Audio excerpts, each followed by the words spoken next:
Bienvenue dans cette vidéo consacrée à l'amélioration des réunions d'équipe. Nous pouvons constater que de nombreux salariés d'intervention se sentent peu impliqués lors de ces rencontres, ce qui nuit à la qualité des échanges et à l'atteinte des objectifs collectifs. Or, ces réunions sont essentielles pour coordonner le travail, échanger des idées et renforcer l'engagement de chacun. L'objectif de cette vidéo est donc de proposer des outils et des méthodes qui permettront d'optimiser ces moments d'échange, afin qu'ils deviennent non seulement plus efficaces, mais aussi plus engageants pour tous. Nous allons voir comment structurer ces réunions pour en faire des temps de concertation riches et porteurs de sens. Nous aborderons des thématiques essentielles comme la préparation, la structuration, l'animation et le suivi des réunions. Vous découvrirez également des techniques de communication et d'engagement qui vous aideront à impliquer davantage les salariés d'intervention. Une réunion efficace commence bien avant le jour J. La clé réside dans la préparation et un bon ordre du jour est essentiel pour encadrer les discussions et assurer l'efficacité du temps passé ensemble. Un ordre du jour doit être structuré, précis et réaliste. Il doit inclure des points pertinents en lien avec les objectifs de l'association et les préoccupations des salariés d'intervention. Pour cela, recensez les sujets prioritaires en tenant compte des besoins du terrain. Classez-les par ordre d'importance et allouez-leur un temps défini. Communiquez cet ordre du jour à l'avance pour permettre une préparation en amont.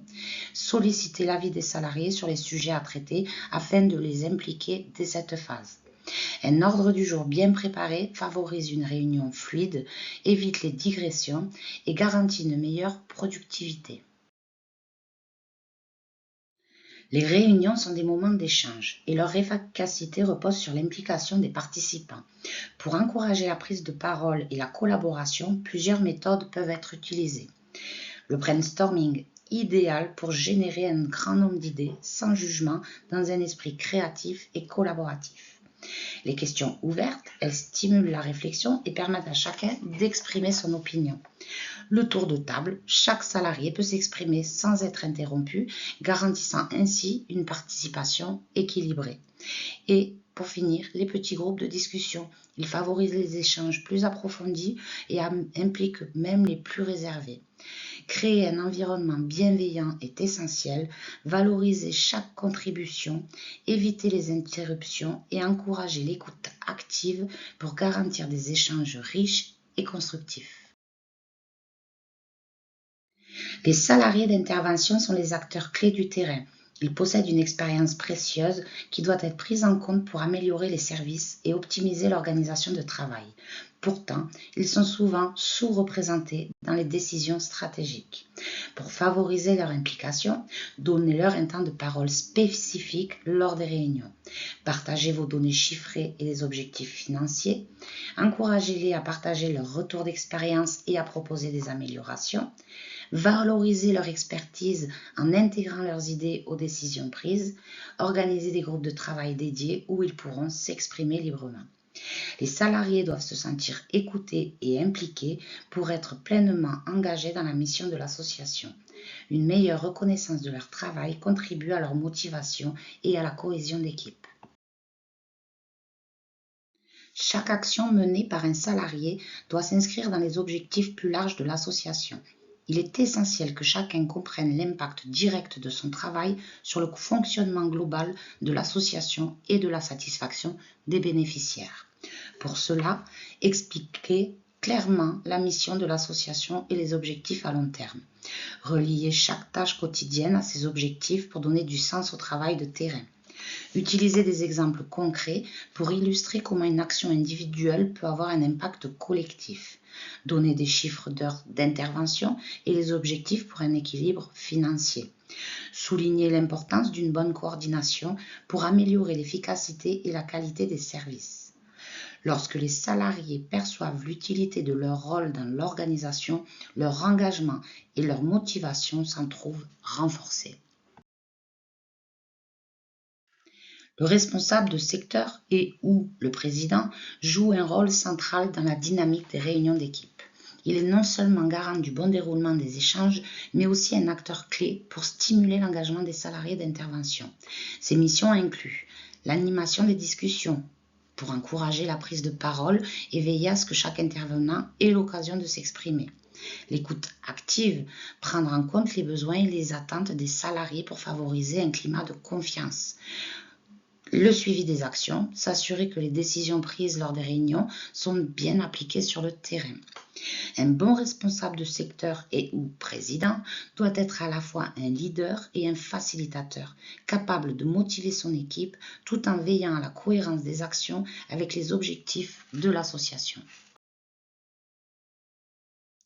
Une réunion efficace repose sur une gestion rigoureuse du temps.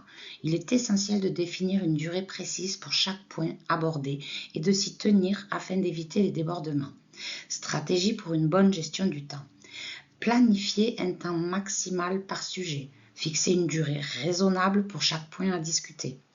Utiliser un modérateur, une personne qui veille au respect des horaires et recentre les discussions si nécessaire. Prioriser les thèmes, commencer par les sujets les plus importants pour être certain de les traiter en profondeur.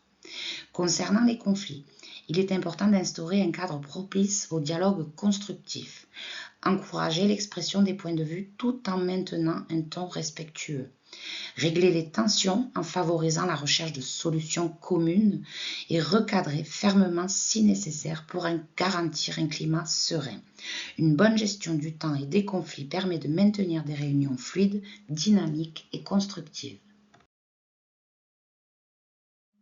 Le travail ne s'arrête pas à la fin de la réunion. Un suivi rigoureux est indispensable pour que les décisions prises soient mises en application et que chaque participant sache exactement quelles sont ses responsabilités. Les étapes clés du suivi post-réunion. Tout d'abord, la rédaction d'un compte-rendu clair et synthétique. Ce document doit préciser les points abordés, les décisions prises et les actions à mener. Vous pouvez vous aider d'outils issus de l'intelligence artificielle qui enregistrera et créera votre compte-rendu.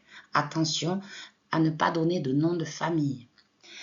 Attribution des responsabilités. Désigner un responsable pour chaque action afin d'assurer leur mise en œuvre.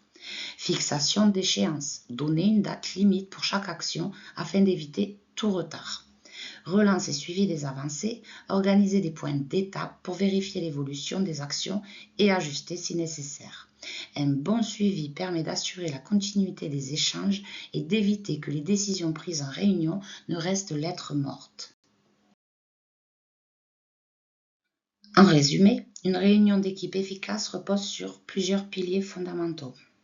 Une préparation rigoureuse avec un ordre du jour bien défini et communiqué en amont. Une animation dynamique qui favorise la participation et l'expression de chacun.